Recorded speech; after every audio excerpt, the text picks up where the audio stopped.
Do you guys ever feel like you used to see things as children that you're not able to see as an adult? I don't know, it's just something I think about a lot. It's like our minds are more open as children, and we just don't comprehend these things as reasonable adults. Now we're about to get a little weird, so you guys are gonna have to bear with me with this story. Here is episode 2 of Mii Stories.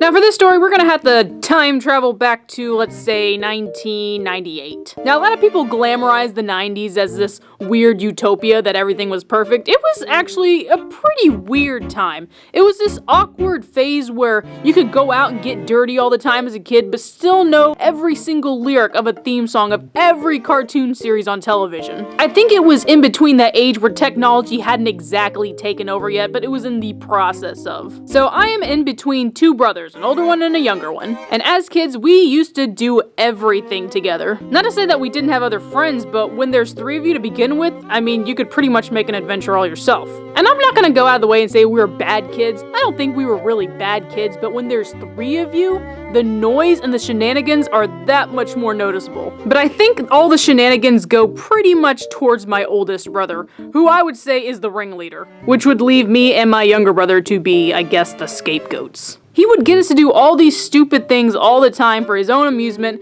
which would end up with all of us getting in trouble. Believe me, nothing gets past my dad. But it was him most of the time who was making us do these things. After all, he was the oldest, we looked up to him, and we did what he said. Actually, this personality trait has stuck with him all throughout his adult life. He is still a sneaky sneakmeister. So one of our favorite activities as children was playing at the creek. Now the creek really wasn't that far away. It was actually right next door. We would go over, we would run down our neighbor's driveway, and we'd pretty much spend as long as we could over there. We'd play with our toys, play with sticks and rocks. Sometimes we'd see a snake, and we'd actually swim in it sometimes. Actually, mostly it was my brothers who would swim in it.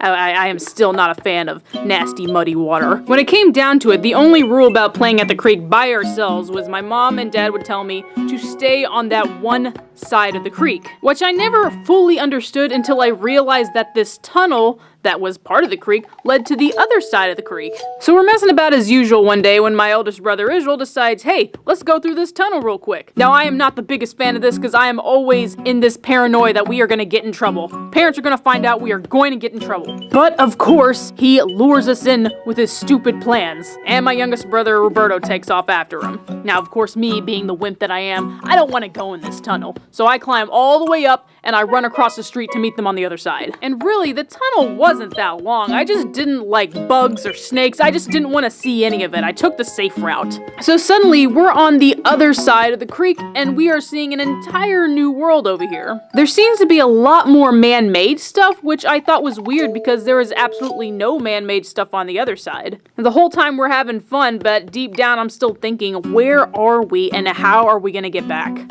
But for the most part, it was kind of fun. We were in a place that we had never been before with no parent supervision. It really was like this weird Stranger Things, E.T., Goonies, childlike adventure. But soon, all of that comes to a halt when, oh snap, what is this? We find, lo and behold, another tunnel. There were these big cement blocks, which I guess are supposed to block water if it becomes too much. And there was a bunch of weird graffiti on the walls too, saying words that we had never heard before. But when it comes down to it, we are all very curious about this new tunnel. So here's another part of the whole sneaky sneakmeister that my brother likes to do. He was a liar, and he would lie all the time just because he knew that we would believe him. So he comes up with this story. He tells us, you know, Mom and Dad don't want us to come over to this side of the creek because there's a monster that lives in the tunnel.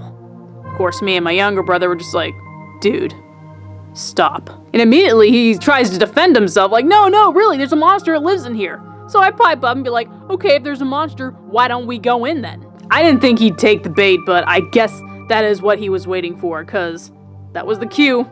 Let's go in.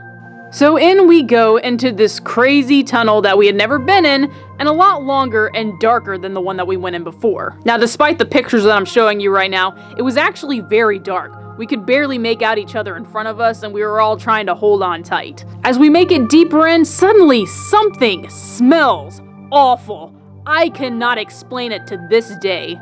We start making it towards the end of the tunnel where there's a light peering out from the dam, and oh God, What is that? Now I'm reaching deep inside my memories to remember what this looked like, but all I can remember is it was this weird, blobbish, white creature with sunken-in eyes, cornered up on the side of the tunnel with a bunch of leaves on it. And that was it. That was enough. We bolted. We were screaming. We were so scared. We ran all the way back to the street. We ran out of the creek.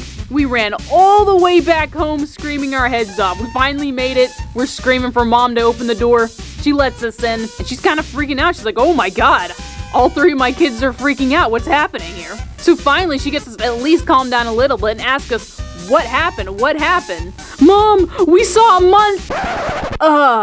Oh shoot. Yeah, what was that rule again? We're not allowed to go to the other side of the creek. I mean, if she knew, she would get totally mad at us, right? We can't tell her we were at the other side of the creek. We saw a snake. Later we make a vow. We cannot tell Mom or Dad what we saw at the other side of the creek. But that image of that creature stuck with me throughout the years. I thought about it for a really long time. And to this day, I couldn't make out what exactly it was until finally, it started to look somewhat like a catfish maybe. And maybe that smell was it decaying. So as adults, I actually go to my brothers and ask them if they remember this incident when we were children. And despite it being a pretty eventful episode of our childhood, neither one of them remember. So I think, okay, I gotta describe this in a different way.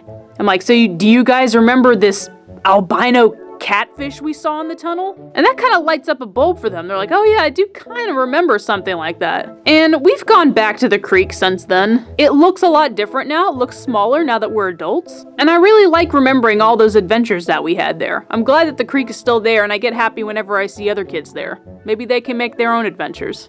I've heard stories where people have seen things and their brain comes up with something that is easier to comprehend. You saw a ghost in the house? No, that was just your dad having an affair with a woman. You saw an alien in your window? No, that was just an owl. So I don't know if that thing was a creature or if it really was a catfish. And all I gotta say is, dang dude, I miss being a kid. I guess not much has changed, huh?